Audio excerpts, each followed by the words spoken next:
remember that day when I was in college and a kid on the road called me out, "Uncle, what's the time?" And I was, happy means I was in cloud nine. I just got promoted from Dada to uncle. I felt like I have grown up finally. And that feeling, that emotion stayed with me for a long, long time. Now, fast forward that to about 20 or 25 years. Nowadays, when college going kids, college going boys and girls call me out uncle, I get angry as if my blood boils over. And I know that I am growing old. Of course, in my heart, I will never admit that. I still think of myself as a boy, not a man, and not even a middle-aged man. Now, any person, any man above 40 must have experienced both these feelings when you got promoted to uncle, and now at this point of time when you are angry about being an uncle. Now, when we are hitting this stage of our lives, when we are crossing 40, when we are hitting this midlife crisis, we are usually faced with these three questions. Is this all? What have I got in my life? And what is lying ahead? And now to tackle these three questions, this crisis, we need to again take three steps.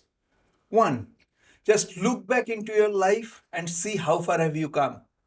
Two, look ahead and see where can you go. And importantly, most importantly, the third question, is that enough? Now it is up to you to decide what to do with your life. Now the question is, how do we implement these three steps? It's very easy to say, but a little tricky to implement, but we can do it. Now, first, you have to start with a notebook and pen, or at least a fresh piece of paper. You have to think on paper, think in writing. Just thinking won't do. You will keep on forgetting things. Now, just on a piece of paper or on your notebook, write down where you have been in different stages and different ages of your life in the past. You could write down as where were you, what your life was like at the age of 10, then maybe at 20, then 30, then 40, or maybe you could be considering the gaps or intervals of 5 years and just note down, maybe in 2 or 3 words, what were you doing, how your life was at that exact point up to this point of time. And if you look back, you will realize that you have done pretty well. Because when you started your career, maybe around 20 or 25 years of age, you were at just zero. Zero money, zero skills, zero experiences, zero contacts. By the term zero money means not the amount of money in your pocket, but the contacts that you have, the amount of money that would roll through your hands. Now everything was zero. And right today, after you have crossed 40 and now wherever you are, how far have you come? The experiences that you have, the skills that you have gathered, the realizations that you have, the contacts of the people that you have established with, the amount of money that goes through your hands, that transacts through your hands, how far have you come? And just give yourself a pat on the back, because no one else will, because you have done pretty well. Celebrate that for a moment. Then again, stop and look forward.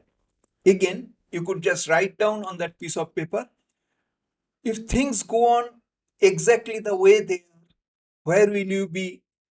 So 5 years from now, 10 years from now, 20 years from now, and so on. And calculate or try to find out and try to write down at least up to 80 or 90 years of age. And see, at this present times, none of us will die before at least 90. At least 80 to 90 would be our active age. We will remain the way we are. In fact, if you look around, the way medical sciences are advanced, there are 80 years old people who are still smoking, driving, or riding around. Now, by the time we reach there, our life expectancies will grow, we will live longer, and we will live healthier. So, what are your plans from this age to at least 80? If you are even 50 now, you have got 30 whole years in your hands. Along with all these experiences, contacts, the transactions, the amount of money, the skills, the realizations that you have. How far can you go? What can you do? That is one. And then third point is even more important. Just pause and think, will that be enough? Will you be satisfied with the life that will be there when you reach 80? Or do you have some other dreams? Now, if we are thinking about dreams, you will realize that we had dreams in our childhood. Then, as we grew, as we matured, our dreams kept on changing. And we had dreams for ourselves hardly up to 20 or 25 years of age. Since then, all our dreams had converted into dreams for others, for our family, for maybe our kids, for our partners, for our next generation, for our employees, for our other people. It's not about us anymore.